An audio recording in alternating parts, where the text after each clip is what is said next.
توانائی دیتی ہے, پورا مضمون باندھا ہے. اعلیٰ حضرت کہتے ہیں بہروپیہ تھا, مداری, روح بدل بدل کے دکھایا کرتا تھا, بادشاہوں سے انعام لیتا تھا. ایک دن اورنگزیب عالمگیر کے پاس آ گیا, کہنے لگا میں روح بدلوں گا, اگر آپ پہچان نہ سکے تو میں انعام لوں گا. آپ نے فرمایا میں کوئی ایسے ویسا بادشاہ نہیں. کہا مجھے دھوکہ دینا مشکل ہے. کہا نہیں, میں روح بدلوں گا. حضرت اورنگزیب عالمگیر بڑے نیک بادشاہ گزرے, بڑے پرہیزگار. وہ بہروپیہ کہنے لگا میں روح بدلوں گا, آپ نہیں پہچان سکیں گے. فرمایا چل جتنا تیرے اندر زور ہے لگا لے. حضرت نے اعلان کیا کہ میں نے فوجی بھرتی کر دے, 2 ماہ کے بعد ٹیسٹ ہوگا. وہ 2 مہینے دوڑتا رہا, رنگ روپ بناتا رہا, آیا ٹیسٹ دینے. 2-3 سپاہیوں کا امتحان لیا, اس کی باری آئی تو 10 روپے دیے. کہنے لگے تیرے آنے جانے کا کرایہ میں نے تجھے پہچان لیا ہے.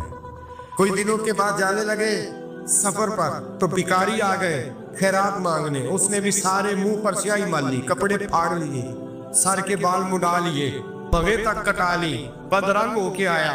کیسا آگے کیا تو حضرت نے 10 روپے ڈالے. کہنے لگے تیرے آنے جانے کا کرایہ میں نے پہچان لیا ہے. کچھ دن گزرے تو ٹیچر کی ضرورت تھی. اس نے منہ سے بڑی کر لی, داڑھی نکلی لگا لی, سر پہ جنا کیپ پہن لی, ایک شیروانی لے لی اور ہاتھ میں چھڑی پکڑ کے آیا.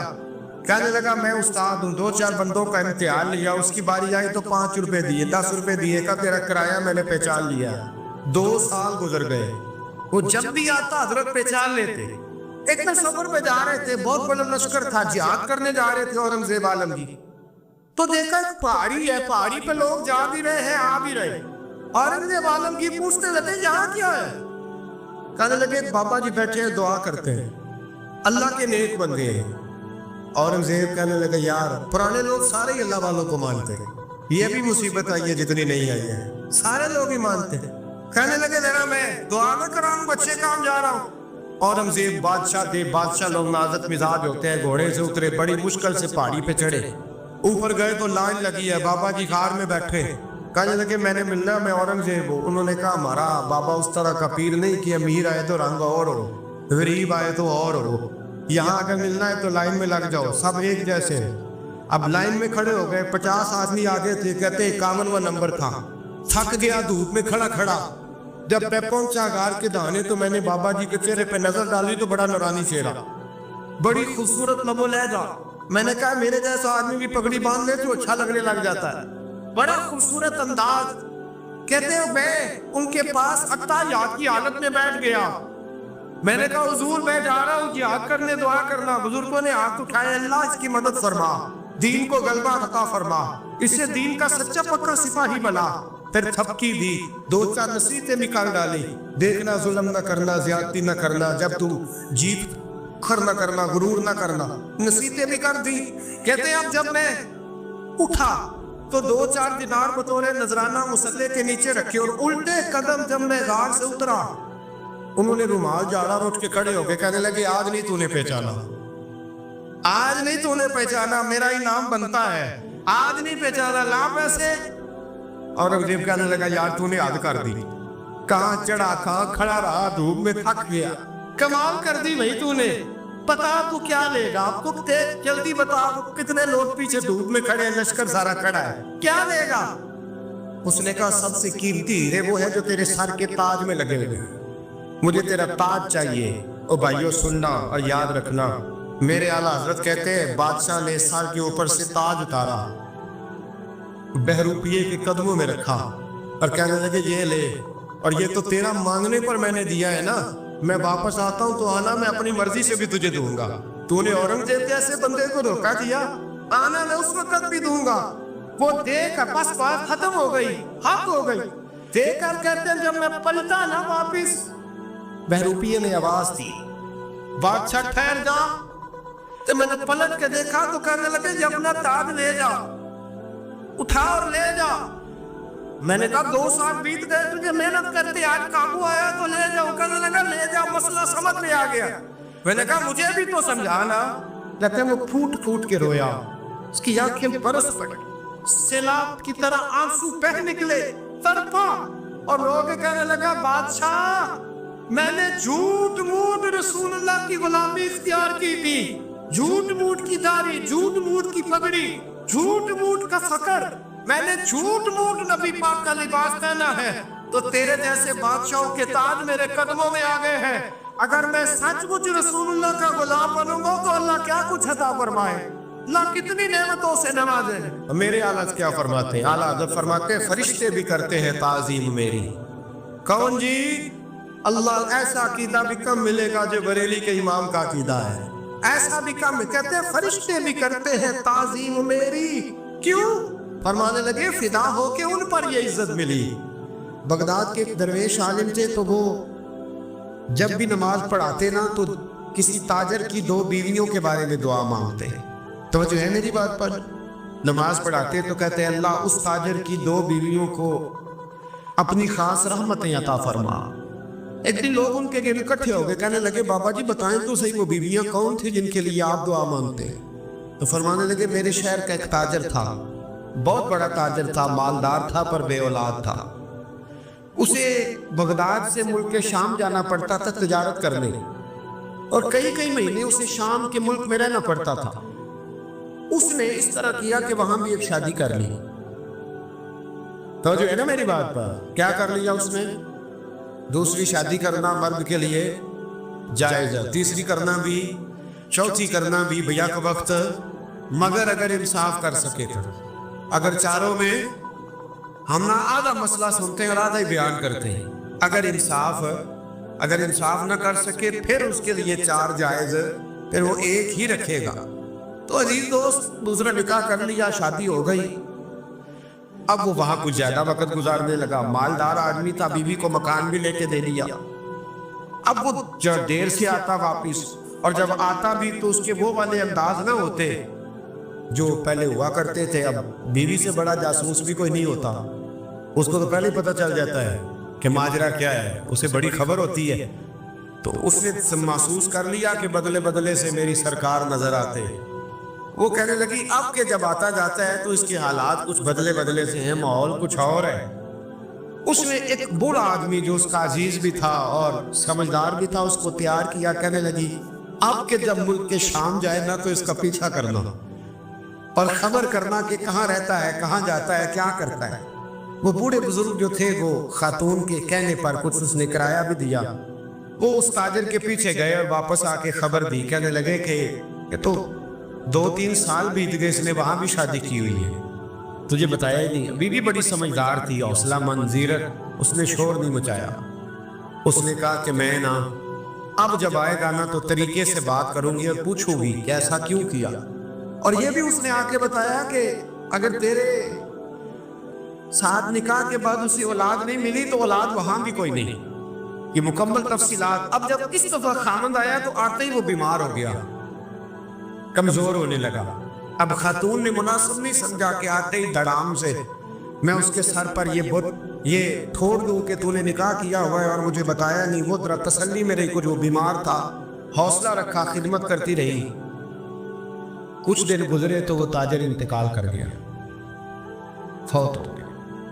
اب راز کھل نہ سکا، عدت گزاری، اور جب سارا مال جمع کیا نا تو اشرفیوں کی بوریاں بڑھ گئی۔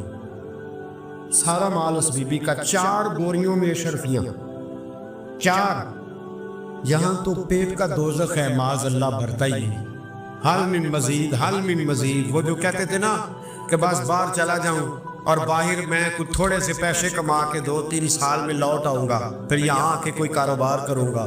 وہ گئے ہیں تو واپس نہیں آئے۔ وہ جو کہتے تھے نا بس میں نے اتنا سا کاروبار کرنا ہے کہ مکان بن جائے، انہوں نے 4 مکان بھی بنا لیے ہیں، لیکن بریک حل من مزید کی دوڑ ہے۔ اب 4 بوریاں اس عورت نے چھپائے رکھی، کوئی بندہ نہیں جانتا بغداد میں کہ ملک کے شام میں تاجر کی دوسری بیوی بھی ہے۔ جب وہ فارغ ہوئی تو اس نے اس بوڑھے جاسوس کو پھر بلایا اور 2 بوریاں اونٹ پہ رکھی، خود بھی ساتھ بیٹھی اور ملک شام گئی۔ اللہ اکبر۔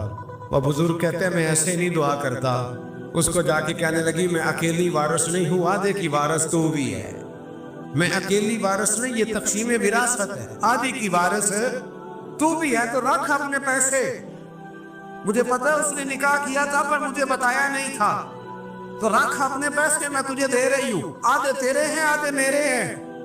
اس نے نظر اٹھائی تو رو پڑی، کہنے لگی نہیں اب یہ سارے تیرے ہی ہیں، اگر تو اللہ سے ڈرتی ہے تو میں بھی رب سے ڈرتی ہوں، اگر تو مصطفیٰ کریم کا کلمہ پڑھتی ہے تو میں بھی اسی نبی کی ماننے والی ہوں۔ کہا بات کیا ہے، میرا کیوں ہے سارا؟ تو وہ خاتون کہنے لگی وہ 2 سال 3 سال سے میرے ساتھ نکاح تھا، اور اس نے بتایا تھا مجھے کہ میری بیوی بھی ہے، اور میں غریب تھی تو میرے والدین کو بھی بتایا تھا کہ میری دوسری شادی ہے۔ یہ مکان اس نے مجھے لے کے دیا تھا، میرے تمام اخراجات وہ پورے کرتا تھا، نان و نفقہ کا خیال رکھتا تھا، لیکن اب کہ جب وہ آیا تو وہ بیمار تھا۔ اس نے مجھے بتایا کہ مجھے طبیب نے بتایا ہے کہ میں شدید بیمار ہوں، شاید بچ نہ سکوں۔ تو کہنے لگی وہ مجھے کئی لاکھ روپے بھی دے گیا، اور جاتے دفعہ مجھے طلاق بھی دے گیا، فارغ کر گیا۔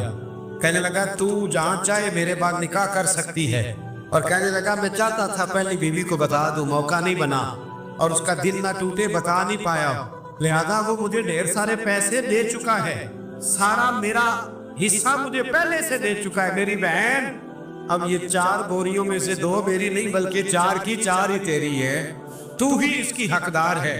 تو بزرگ کہتے ہیں مجھے بتاؤ جن کے اندر اس قسم کے تقوی کی جھلک ہو ان کے لیے ہر نماز کے بعد دعا مانگنی چاہیے کہ نہیں مانگنی چاہیے؟ حضرت عمر کے زمانے میں ایک نوجوان تھا، نیک تھا، مسجد جایا کرتا تھا رات کو۔ تو مسجد جا رہا تھا تو رستے میں ایک عورت نے دعوت گناہ دی، ابن عساکر نے اس کو لکھا ہے۔ تو نوجوان تھا، خواہشات تھی، کچھ طبیعت مائل ہو گئی، ابھی ادھر جا ہی رہا تھا کہ کسی نے آیت پڑھ دی والی من خاف مقام ربہ جنتان، جو رب کے سامنے کھڑے ہونے سے ڈرے گا اللہ 2 جنتیں دے گا۔ اتنا ڈرا کہ بے ہوش ہو کے گر پڑا۔ بیماری سے لوگ بے ہوش ہوتے ہیں، پیسے ڈوب گئے بے ہوش ہوتے ہیں، بچے کے غم میں بے ہوش ہوتے ہیں۔ سچ بتاؤ کبھی خوف خدا سے بھی بے ہوش ہوتا کوئی دیکھا ہے؟ ہمارے ہاں تو روز مرہ ہی نہیں ہے بھائی، اور بڑی باتیں ہیں، بے ہوش ہونے کی، ڈرنے کی، غش کھانے کی۔ بے ہوش ہو کے گر پڑا، بوڑھے باپ کو کسی نے بتایا بچہ بے ہوش پڑا ہے، اٹھا کے گھر لائے، گھر لا کے کہا بیٹا کیا ہوا؟ نوجوان ہے، چڑھتی جوانی ہے، پر پاکیزہ بڑی ہے۔ کہنے لگا ابا جی گناہ کی طرف چلا گیا تھا، پر میں نے آیت سن لی جو اللہ کے سامنے کھڑے ہونے سے ڈرے گا رب 2 جنتیں دے گا۔ میں ڈر گیا تھا، رب واقعی 2 جنتیں دے گا۔ باپ رو پڑے، ابا جی کی آنکھوں میں آنسو آئے، اور کہا پتر اللہ بڑا مہربان ہے، اس کے بعد سچے ہیں، واقعی 2 جنتیں دے گا۔ اس نے پھر ایک چیخ ماری، اور اس طرح کی ماری کہ اس کی روح ہی پرواز کر گئی، روح ہی پرواز کر گئی۔ کشتگان خنجر تسلیم را، عشق کی خنجر سے قتل ہو گئے لوگ۔ صبح حضرت عمر کو پتہ چلا کہ انہوں نے تو رات جنازہ بھی پڑھ دیا، تدفین بھی کر دی۔ جناب عمر فرمانے لگے اتنا نیک نوجوان خوف خدا سے دنیا سے چلا گیا، مجھے کیوں نہیں بلایا، میں جنازہ پڑھتا۔ فاروق اعظم فرما رہے ہیں کلمہ پڑھتے ہی حضرت عمر نے فرمایا یا رسول اللہ جب آپ سچے، قرآن سچا، اسلام سچا، تو چھپ کے نماز پڑھنے کا کیا مطلب ہے؟ فرمایا ابھی تعداد ہی کوئی نہیں، 40 تو مسلمان ہیں۔ عرض کی حضور مہربانی کریں نا، آپ صرف اجازت دیں۔ 20 لوگوں کی صفیں بنا دی گئیں، ایک صف کے آگے حضرت عمر ہیں، ایک صف کے آگے حضرت امیر حمزہ ہیں۔ جناب عمر کہنے لگے چونکہ آپ اللہ کے رسول ہیں تو لہذا نماز بھی آج اللہ کے گھر میں پڑھی جائے گی۔ تو حضرت عمر بیت اللہ شریف کے بیچ کھڑے ہو کے نعرہ لگاتے ہیں، فرماتے ہیں میں عمر ہوں، تم مجھے بھی جانتے ہو، میرے باپ کو بھی جانتے ہو، تم میرا قبیلہ بھی جانتے ہو، میں نے پڑھ لیا ہے محبوب کا کلمہ۔ اب جس نے بچے یتیم کرانے ہو اور اپنی بیوی بیوہ کرانی ہو وہ آئے اور مجھے روکے، یہ محبوب اللہ کے ہیں اور گھر بھی اللہ کا ہے، تو نماز بھی آج اللہ کے گھر میں پڑھی جائے گی۔